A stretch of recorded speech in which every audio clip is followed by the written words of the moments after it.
કમલબદ્ધ નૌકાર આપણે આગળ થઈ ગયો પણ ત્યારે વિડીયો ઉતારવાનો રહી ગયો અને આજે અમારે ખાસ મિત્રની ડિમાન્ડ છે કે મારે કમલબદ્ધ નૌકાર શીખવો છે એટલે મેં કીધું ચાલો આપણે આ બધાનું રિપીટ પર થઈ જાય અને આપણે કમલબદ્ધ નૌકાર બરાબર સમજીએ. સૌથી મોટો લાભ આમાં એ છે કે જ્યારે કમલબદ્ધ નૌકાર ગણતા જો આપણે જમતી વખતે પણ મનમાં ગણવાનો છે. મનમાં ગણો ને જમવા છતાં પણ ઉપવાસનો લાભ મળે છે. કમલબદ્ધ નૌકાનો આટલો મોટો લાભ છે. એમાં કેટલા નૌકા? ના એક જ નથી. જેમ કે જમવાનો સમય કેટલો છે આપણો 15 મિનિટ કરી તો 15 મિનિટ માળા ગણાઈ જાય કે નહીં? હું તમને સમજાવું છું. જમતી વખતે 15 મિનિટ થાય, ઓછામાં ઓછી 15 મિનિટ થાય.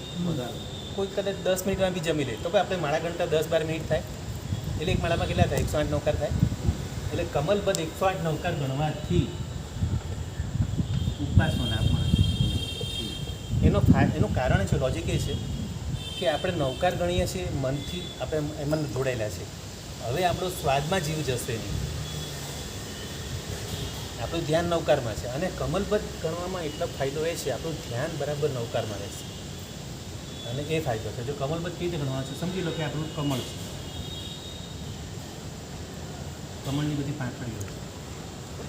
જેમ આપણું નવપદની પૂજા કરીએ છીએ ને રોજ, નવપદની પૂજા કરી એ રીતે જ બધી પાંખડીઓ.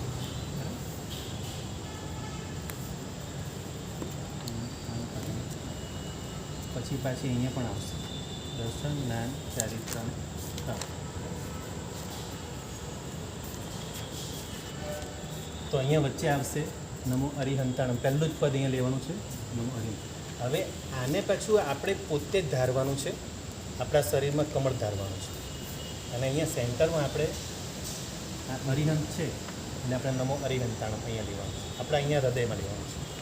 એટલે આપણે પોતે જાણે કે કમળ, આખું શરીર આપણે કમળમાં છીએ. અહીંયા નાભી સુધી ઉપરનું અંગ શુભ છે, નાભીથી નીચે નહીં, બરાબર? તો પહેલું નમો અરિહંતાણમ, પછી આપણી બરાબર ઉપર માથા પર નમો સિદ્ધાણમ. આપણે આ કમળની બધી પાંખડીઓ ધારવાની છે, કમળ ધારવાનું છે.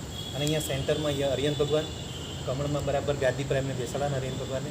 પછી સિદ્ધ આપણા માથા પર, પછી આચાર્ય અહીંયા ડાબા હાથ પર આવશે, ડાબા બાજુ પર, બરાબર? આચાર્ય.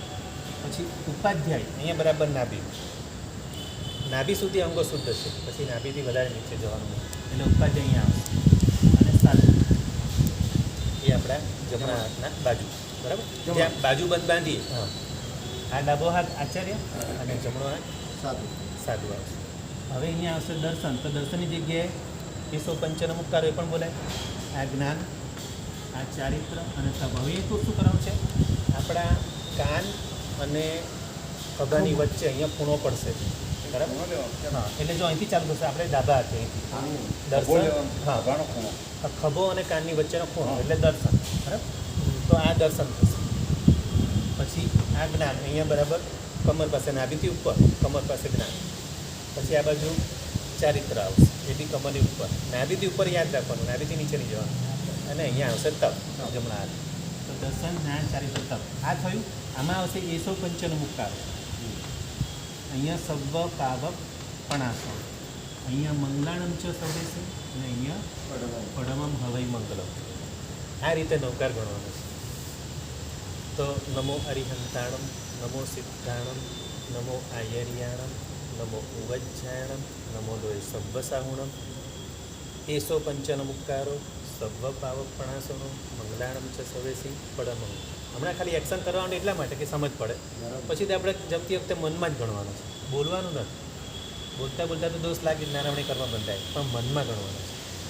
આ રીતે ગણવાથી 108 આપણા લગભગ 10-12 મિનિટ તો જમતા થાય, ઓછામાં ઓછી. વધારે તો 20 મિનિટ બી થાય, પણ ઓછામાં ઓછી કોઈ વહેલું જમી તો બી 12 મિનિટ, અને આપણે માળા ગણતા બી 12 મિનિટ થાય. એટલે જો એ રીતે બરાબર આપણું ધ્યાન હોય, એકાગ્રતાથી ગણીએ. પહેલાં પ્રેક્ટિસ કરવી પડે, શરૂમાં તો નહીં આવડે. દરેક વસ્તુમાં જો ગણપતિને બોલવા બી પહેલાં પ્રેક્ટિસ કરવી પડે, પેલું ખમાસમાં બી પ્રેક્ટિસ કરવી પડે. વાંદરા બી મારે તમને વાંદરા શીખવાનો બાકી છે, પ્રેક્ટિકલ બાકી ને મને. તો એમાં બી પહેલાં પ્રેક્ટિસ કરવી પડશે, પછી ધીરે ધીરે સ્પીડ આવી જાય. શરૂમાં ધીમે ધીમે થાય. તો એક વખત સામાયિકમાં બેસી અને આ કમલબદ્ધ નૌકાર ગણતા શીખી લેવાનું ખાસ. હું તમને આગળથી મેં ઘણી વખત કીધું છે કે કમલબદ્ધ નૌકાર વારે વારે હું અને એવી એકવાર ટેવ પડી જશે ને, ક્યારેક સવારે ઊંઘમાંથી ઉઠો ને તો બી કમળબદ્ધ નૌકા ચાલતો, એવી ટેવ પડી જાય. મને તો ઘણી વાર તો ઊંઘમાં બી ચાલુ થઈ જાય. ઊંઘમાં કોઈ ખરાબ સપનું આવે ને તો મારો કમળબદ્ધ નૌકા ચાલુ થઈ જાય. મને એવી ટેવ પડી ગઈ, મને ટેવ પડી ગઈ, વર્ષોની ટેવ પડી ગઈ. એટલે જમતા, ઉઠતા, ખાતા, બેસતા, અને આનો અભ્યાસ એવો પડે ને કે આપણે વાત કરતાં કરતાં પણ અંદર પછી સૂક્ષ્મ રીતે કમલબદ્ધ નૌકા ચાલુ રહે. આવી ટેવ આચાર્ય ભગવંતોનો હોય છે. આવી ટેવ સાચી વાત. મોટા ભાગના આચાર્ય ભગવંતો બધા એમનો કમલબદ્ધ નૌકા ચાલતો જ હોય છે. અને બહુ આનાથી સૂક્ષ્મ બળ પેદા થાય છે. આધ્યાત્મિક આત્મિક શક્તિ ઉર્જા એટલી જબરજસ્ત વધે છે ને, ધારેલું તમે બધું જે ધારો બધું કરી શકો એટલી તાકાત છે ખરેખર. કમલબદ્ધ નૌકામાં બહુ તાકાત છે. નૌકાનો પ્રભાવ અને એમાં અને- કમળબદ્ધ એટલે એકાગ્રતા છે. હા, અને એમાં બી પોતાના સ્વાર્થની રૂપે શાસન માટે કંઈ બી કરવું હોય ને તો એવું સૂક્ષ્મ બળ પેદા થાય છે. આમાં જબરજસ્ત નૌકાર મંત્રો તો હવે જેટલા એના ગુણ કહીએ એટલા ઓછા છે. તો બરાબર જો હજી એકવાર બરાબર સમજી લઈએ. આપણે એવું ધારવાનું છે કે આપણે રોજ નૌપદની પૂજા કરીને હરિહંસ શીખ આચાર્ય ઉપાધ્યાય સાહેબ દર્શન ધ્યાન ચારિત્ર અપનાવો. હવે આને આપણે આમ લઈ લેવાનું છે. આ જ નૌપદજીને આપણે આમ લઈ લેવાનું છે. હવે આમ લીધા એટલે બરાબર અહીંયા બરાબર એક્ઝેક્ટ અહીંયા હરિહંત આવશે હૃદયમાં. પછી બરાબર સિદ્ધ ભગવાન, આપણી સિદ્ધ ભગવાન તો ઉપર જ છે એટલે સિદ્ધ ભગવાન બરાબર માથા પર. સિદ્ધ ભગવાનની આજ્ઞા મનમાં ધારવાની જ છે કે મારે સિદ્ધ ભગવાનની આજ્ઞા નિશ્ચયથી પાડવાની અને એની ભગવાનની વ્યવહારથી પાડવાની. બરાબર ડાબી બાજુ હરિહંત સિદ્ધ, પછી ડાબા હાથે આચાર્ય, પછી નાભીમાં ઉપાધ્યાય, પછી જમણા હાથે સાધુ. બરાબર. તો નમો અરિહંતાણમ, નમો સિદ્ધાણમ, નમો આયર્યાણમ, નમો ભુવજ્જાણમ, નમો લોહી સૌપસાવણમ. પછી અહીંયા યશો પંચન મુક્તારો સભ પાવપણાસનો મંગલાણમ ચ સવેસી વડવમ હોય મંગળ. બરાબર. આપણે એમ જ આપણે કમળમાં બેઠા છીએ, આપણે કમળનું ફૂલ બની ગયા છીએ. અને જો કમળબદ્ધ શબ્દ કેમ આપ્યો એનું કારણ ખબર છે, એનું લોજિક ખબર છે તમને? કમળનું ફૂલ કેવું છે? જન્મે છે કાદવમાં, હા, પણ એનામાં જો શું કેવા ગુણો છે? કોમળતા છે, શીતળતા છે, સુગંધ છે, બધા સારા સારા ગુણો છે. ભલે જન્મ્યું છે કાદવ. પંક જનું નામ છે, પંક એટલે કાદવ, જ એટલે જન્મે, કાદવમાં જન્મે, પણ એનામાં કેટલા બધા ગુણો છે. અને પ્રભુને ચરણે જઈને ચડે છે, પ્રભુના મસ્તક પર જઈને ચડે છે કમળ. અને એના જે એવા જે ગુણો છે એવા ગુણો આપણામાં આવે કમળ જેવા. અને કમળબદ્ધ નૌકા. અને કમળ શબ્દ તો ક્યાં ક્યાં વપરાય છે? પ્રભુના ચરણ કમળ, પ્રભુના કર કમળ, પ્રભુનું નયન કમળ, પ્રભુનું મુખ કમળ, પ્રભુનું નાભી કમળ, પ્રભુનું હૃદય કમળ, બધે કમળ શબ્દ આવે છે.